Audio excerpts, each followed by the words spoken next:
안녕하십니까. 박찬웅의 부들부들. 오늘 이 시간에는 요즘에 이제 뉴스 좀 봤는데 기숙사 건립이나 청년 임대, 일부 지역은 청년 임대 아파트 짓는데도 이제 주민들이 생계를 위협한다고 이제 데모를 하시더라고요. 개인적으로 대단히 잘못했죠. 그분 생계도 중요하지만 우리의 미래 생계는 그 젊은이들이 지을 거잖아요. 그럼 사회 전체의 더 큰 의미에서 생계를 봤을 때는 이건 지어줘야 되는 거거든요. 근데 참 심해요. 근데 장기적으로 분명히 명분이 이쪽이 대명이 이쪽이잖아요. 물론 이제 저희가 지자체라는 이게 단점이 이제 이런 것들 진행을 빨리 못하게 하는데 어쨌든 간에 장기적으로 지어져야 되는 게 맞습니다. 근데 저희가 오늘 할 얘기는 뭐냐면 자, 이 지역의 토지 특성 그리고 이제 이 토지 특성 오는 이제 임차인들 좀 조심해야 될 것도 있고 이런 여러 가지 좀 얘기를 해야 될 것 같아요. 우선은 이제 제가 대학생 기숙사 얘기했잖아요. 보통 이제 우리가 이 대학교 주변의 주택들 지금 이 말 나오는 임대업을 하시는 이런 주택들의 특징이 대부분 이제 다가구 아니면 좀 2층짜리 단독 형태가 조그만 게 많은데 이 물건의 특성을 좀 아실 필요가 있어요. 그리고 그분들이 지금 유지하는 가격 되게 많이 올랐거든요. 이게 사실 다른 시장의 이런 같은 지역 서울 안에서 비교해도 이 가격이 좀 형성 과정이 좀 틀려요. 그래서 이게 나중에 문제가 됐을 때 이제 어떻게 무너질 수도 있는지를 좀 아셔야 되고, 그랬을 때 이제 임차인 얘기를 좀 해야 될 것 같아요. 임차인들이 어떻게 이제 좀 조심해야 될 것들이 몇 가지가 있어요. 자, 그럼 하나씩 얘기하면, 이제 우선은 우리가 서울에서 쉽게 했을 때 대학이 어디 있죠? 강북에 많잖아요. 그러면 강북 땅과 강남 땅의 차이, 가장 큰 차이, 뭐죠? 여기는 택지주고, 강남은 택지주고, 저기는 자연 발석지 도시예요. 이게 뭘 의미하냐면, 땅 모양에서 이제 부동산은 사실은 땅 모양이 되게 중요해요. 건물 들어설 때 이 땅의 효율도가 되게 중요하거든요. 그래서 제가 무슨 좀 그려볼게요. 이렇게. 자, 이런 차이를 말씀드리는 거예요. 한쪽은 정방형이죠. 정확하게 돼 있고, 한쪽은 모양이 우리 보통 삐뚤어져 지 마음대로죠.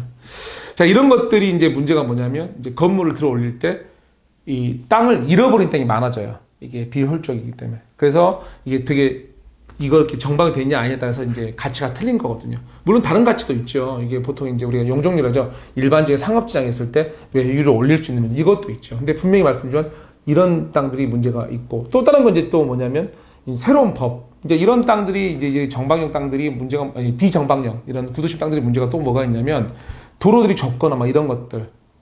그다음 왜냐면 옛날 골목길이잖아요. 이런 것도 왜 문제가 뭐냐면 새로운 이제 건축법이나 주차장법, 주택법 이런 걸 적용하면 이 건물이 줄어버린 거나 건축에서 다시 답이 안 나오면 너무나 많아요. 무슨 말이냐면 과거의 법에서는 이제 주차장 하나만 예를 들면 예전엔 되게 적게 지어도 됐어요. 근데 새로운 법에서 세대당 기준으로 해서 지기 시작하면 되게 주차장을 많이 지어야 되는 거예요. 그러니까 건립을 새로 못하는 경우가 많아요. 또 바닥 면적도 마찬가지고 옆에 띄우란 것도 여러 가지 해서. 그러니까 이게 오히려 이런 지역들 특성이 뭐냐면 그냥 버티는 거예요. 보나마나 원래가 이제 새로 지을 수가 없는 물건들이었어요. 골목도 좁고. 그래서 이게 우리 속되면 평균적으로 일반적으로 말하는 어떤 토지를 활용해서 뭘 하는 입장에 봤을 때는 대단히 나쁜 부동산 물건이 사실은 그런 지역의 물건들이에요. 그래서 대단히의 어떤 전면 재개발 주택가 안 가면 사업의 효율도가 안 나오는 것들. 이런 건데 그분들이 이제 그 지역 주민들이 이제 갑자기 이제 좋았던 건 뭐냐면 이거죠. 거기 임차인의 특성이죠.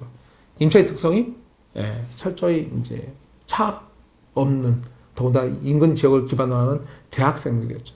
더군다나 얘들은 또 멀면 나가서 좀 살기도 살았는데 이제 우연은 이제 서울이 전체 노후화되면서 노후주택 싼 것들이 많은데 지금 이제 막 으쌰으쌰 여기저기 재개발해버리니까 노후주택도 줄어버리잖아요. 그러니까 더 이제 사실은 보나마나 이제 나가도 비싸고 새 주택밖에 없으니까 어떻게 되죠? 그쪽 더 몰리는 거거든요, 사실은. 이게. 그러니까 젊은 사람들 코너로 모는 상황이 된 상황이에요. 우리의 이제 노후도가. 자, 이렇게 됐는데.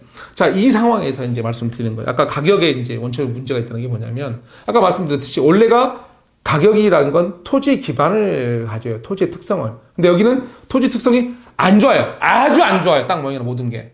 골목길 다 골목 언덕배기에 막 안 좋아. 그런데 다시 지어서 허물려고 하면 답도 안 나와.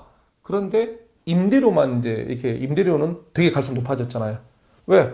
얘들 더 나가지도 못하고 이제 더 안으로 몰리는 상황이잖아요. 왜? 밖은 택지지구고 밖은 그나마 개발 입주가 있고 땅값 올라서 막 으쌰으쌰 개발하니까 구도심 이 옛날 다 부셔버리니까 싼 주택이 없어졌단 말이에요.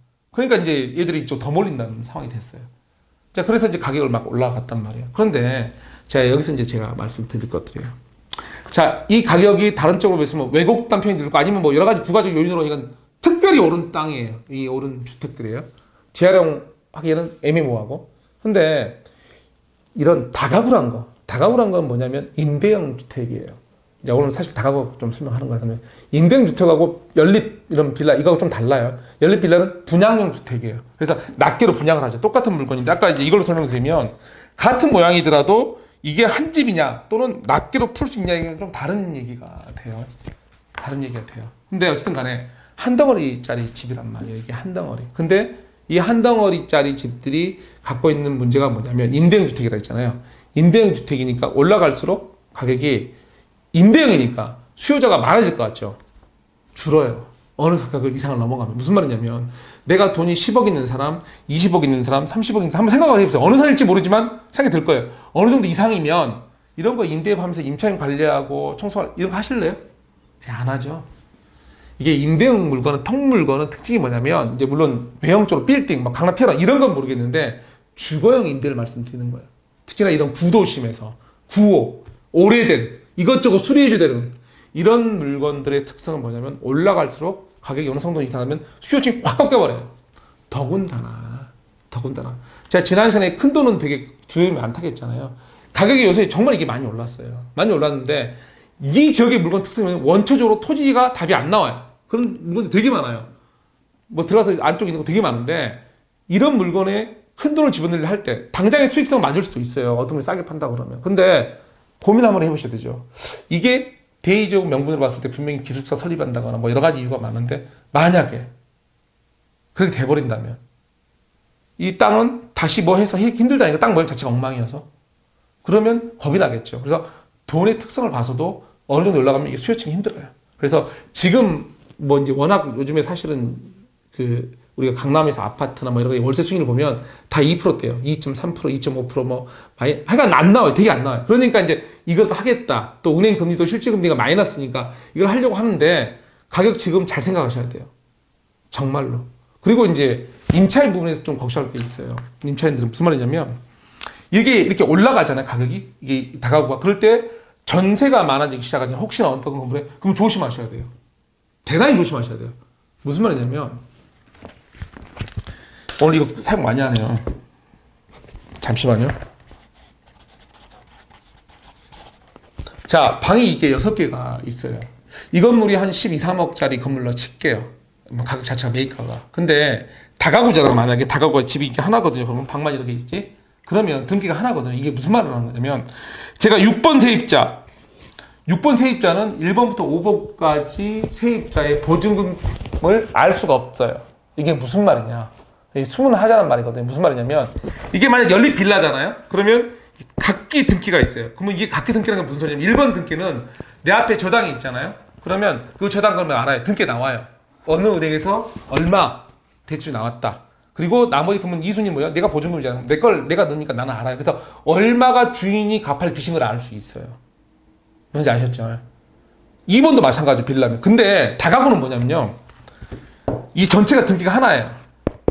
그 말은 뭐냐면 전체 만약 집이 12억짜리인데 대출이 만약에 50% 나와서 6억 나왔어요. 그래서 6억 가치가 남아있는 게 있잖아요. 6억 대출 받았으니까. 그러니까 주인분이 전세 싸게 줄게 1억. 이 6번으로 들어가잖아요. 고민 많이 하셔야 돼요. 왜? 1번부터 5번까지 우리가 보증금 내역이 안 나온다니까요. 한 등기라서. 그래서 만약 1번이 1억 5천, 1억 5천, 1억 5천, 1억 5천, 다섯 개 1억 5천에 칠게요. 얼마예요? 7억 5천이죠. 예. 네. 아까 6억 대출 받았다 했죠. 12억이라 했죠. 넘어가죠. 그 다음에 1억이잖아요. 여러분이 걱정하는 깡통 전세라는 게 다가구 형태에서 나와요. 근데 이게 제가 왜 이 말을 하냐면 보통 강남 지역에서 우리가 보통 이제 다가구들이나 이런 형태에서 이게 전세를 많이 넣는 집들을 보잖아요. 그러면 이런 일이 있어요. 왜? 다가구는 아까 임대주택이죠. 월세를 받는 주택이에요. 전세를 받으려고 짓는 게 아니에요. 다가구는.